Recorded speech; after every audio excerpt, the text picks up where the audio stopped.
யாரும் வருத்தப்படுற மாதிரி சொல்லலையே.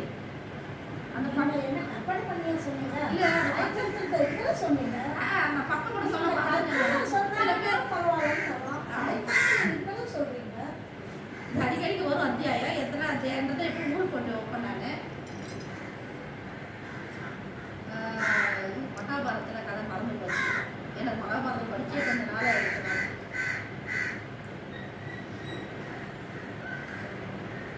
அந்த ஸ்ரீரங்கம் கோயிலுக்கு தெரியுங்களா? திருச்சியில ஆக்சுவலாக அந்த பெருமாள் வந்து கடல்ல மூழ்கி இருந்தார். கடல்லனாக்கா இவர் ஏரியில மூழ்கி இருந்தார். அது எப்படின்னாக்கா மகாபாரதத்துல ஒரு ராஜா ரொம்ப தவமா யுகமா தவம் இருந்து பெருமாளை வந்து பாவணுன்றதுக்காக யுகமா தவம் இருந்தார். அவர் தவத்துக்காக பெருமாள் வந்து காட்சி கொடுத்தாரு. அவர் என்ன செஞ்சாரு? பெருமாளை அதாவது எங்கேயுமே இறக்கி வைக்காத அப்படின்ட்டாரு. எங்கேயுமே இறக்கி வைக்காம நீ எடுத்துட்டு போ அப்படின்னாரு. கரெக்டாக திருச்சிக்கு வர வழியில ஆறு ஒன்று போகுதாங்க. திருச்சி ஆறு போகுது.